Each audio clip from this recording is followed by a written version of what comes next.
चार दोस्त अहमद, समीर, आइशावर, फराह शहर की हलचल से दूर कुदरत की गोद में एक सादगी में पंगेटर पपर निकले। हरे भरे मैदानों के बीच ऊंचे ऊंचे पेड़ों से घरा एक घना जंगल इनकी मंजिल था। थकी हुई रूहों को सुकून देने के लिए यह एक परफेक्ट जगह थी। हवा में ठंडक थी और सूरज अपने अरूज पर था, जैसे वाहन की यात्रा पर मुस्कुरा रहा हो। हंसी और जोशो खरोश के साथ उन्होंने अपना डेरा डालना बस शुरू कर दिया। इनके दिलामिदा और एडवेंचर से भरे हुए थे। जैसे हिदन ढलने लगा, उन्होंने आग जलाई। इसके नारंगी रंगों ने आसपास के पेड़ों पर लंबी नाचती हुई पर छाया डालें। कहानियां शेयर की गईं, हिंसी गूंजी और दोस्तों ने महसूस किया कहानी के बंधन हर गुजरते लम्हे के साथ हम मजबूत हो रहे हैं। साया बढ़ने लगे और जंगला एक अजीब सी फिजा में बदल गया। हवा में अब पर नदों कैचे चाहे टावर पतों कैसर सराहट के अलावा एक अजीब सी खामोशी छा गई।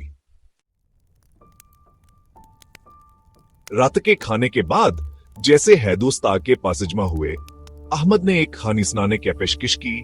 उसकी आंखें शरारत से चमक रहे थे। क्या तुमने कभी ऐसे जंगल से जड़ी कहानियां सुनी हैं? उसने पूछा। इसकी आवाज धीमी हो गई। कहते हैं कहीं यहां बेचैन रूहें रहती हैं जो कभी अन जंगलों में घूमा करती थी। उसके दोस्तों ने हंसी अड़ाई, उसे डरने से इनकार कर दिया, लेकिन अहमद के अल्फाजान के जहनों में खटक गए। हुआ पीढ़ों से गुजरी, उनके शाखें आपस में टकराएं, जिससे ऐसा लग रहा था जैसे कोई सरगोशी कर रहा हो। अचानक फरा चौंक कर उठी, इसकी आंखें फैल गईं। तुमने ये आवाज सुनी? इसने आस्था से कहा। उसकी आवाज घबराहट से भरी हुई थी।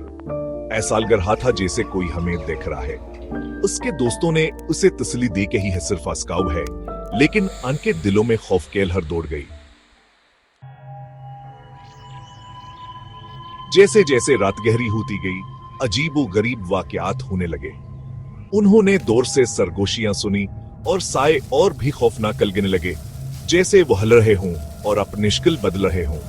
समीर, जो सबसे ज्यादा अक्लमंद था, कहा कही है जबान के वो हमावर अहमद की कहानियों की जैसे है, लेकिन जबानों ने अपनी टार्च की रोशनी पेड़ों पर डाली तो उन्हें एहसास हुआ कहू अकेले नहीं है।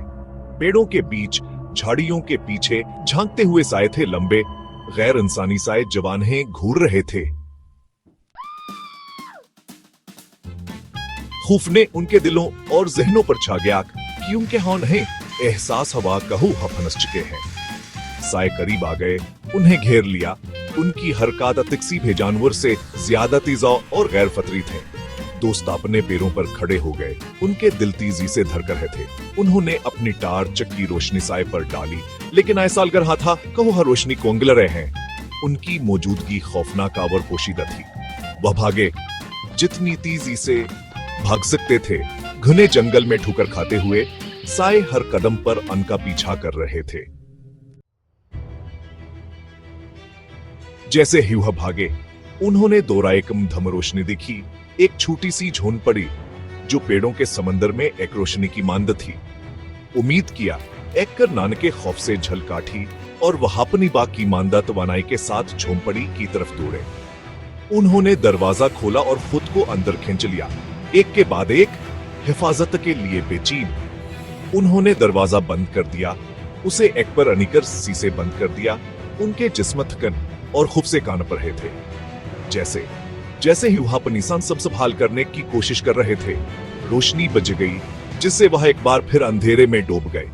अचानक झोंपड़ी के अंदर से एक हल्की हिंसी गूंजी। इसके बाद एक वाकवा आवाज आई। बेहतरीन कहानियां अक्सर वही होती हैं जो हमें यकीन दिलाती हैं कि हम वाकई अकेले नहीं हैं। यह हमद था। इसका चेहरा एक खौफनाक मुस्कुराहट में बदल गया। इसकी आंखें अंधेरे में चमक रही थी और ऐसा लगता है कि हमारी के अन्या भी खत्म नहीं हुई।